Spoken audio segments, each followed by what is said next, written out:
औरत में कितने दिनों में कुर्बत पैदा होती है, कितने दिनों के बाद उसका दिल कुर्बत की तरफ राग़िब होता है और मर्द का दिल कितने दिनों में तलब महसूस करता है। इस बात का सीधा ताल्लुक इस बात से है कि जो न्यू कपल्स होते हैं वो ज़्यादा से ज़्यादा कुर्बत करते हैं, यानी हम बिस्तरी करते हैं। अब हमको करना चाहिए या हम बिस्तरी ना करना चाहिए ज़्यादा से ज़्यादा, तो वो अलग बात है, लेकिन हर रात में एक बार ज़रूर करते हैं। अब औरत है, उसके महीने 4 से 5 पीरियड में निकल जाते हैं, बाकी बचते हैं 24 या 25 दिन। इसमें उसके जिस्म को तैयार होना होता है दूसरे महीने के लिए। इसमें हैज़न 15 दिनों में एक ही बार बच्चा दानी में आता है, जिसकी वजह से औरत की कुर्बत से वो महीने में एक बार या ज़्यादा 2 बार होता है। औरत के मुकाबले में मर्द के अंदर जो होते तौलीदी जरासीम है, इसलिए मर्द के अंदर हर 3 या 4 दिनों में कुर्बत तैयार होती है। इसलिए इस काम का दिल करता है कि वो कुर्बत करे।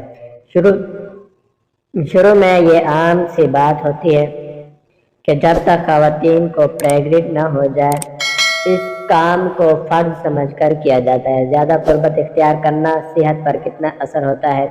औरत में कैल्शियम की कमी हो जाती है। अगर आप ऐसा करते हैं, 5 दिन में खून की रगों में साफ हो जाएंगे। मर्द के सेहत भी मुतासर होती है, लेकिन मर्द के अंदर कुर्बत होती वो औरत की निस्बत ज़्यादा होती है, इसलिए मर्द की हेल्थ पर बहुत ज़्यादा असर नहीं पड़ता, मगर औरत की सेहत पर बहुत ज़्यादा असर पड़ता है।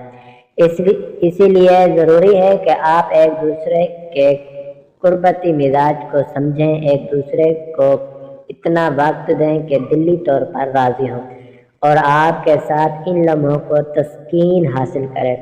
होता क्या है, हमारे के शोहर बाहर से थका हारा आता है और जहनी कोफत को मिटाने के लिए वो कुर्बत करता है। दूसरी बीवी भी थकी हारी होती है, लेकिन शोहर के लिए हाजिर रहती है कि शोहर नाराज़ ना हो जाए, क्योंकि हमारे यहाँ समझा जाता है कि शोहर को काबू रखने का यही तरीका है। ऐसा ना हो कि इन लम्हों तस्कीन हासिल करने की बजाय आप कोफत का शिकार हो जाए। मसला यह होता है कि मर्द जो तस्कीन के लिए औरत के पास आता है और चिड़चिड़ापन की वजह से औरत से दूर हो जाता है, इसका भयानक अंजाम निकलता है कि लड़ाई झगड़े ख़त्म नहीं होते, तो बीवी के ताने बाजियाँ होती हैं कि मैं आपकी कौन सी ख्वाहिश पूरी नहीं करती, कि आपने दूसरी औरतों के पास जाना शुरू कर दिया है, जिसकी वजह से घर टूट जाता है और नौबत तलाक तक आ जाती है।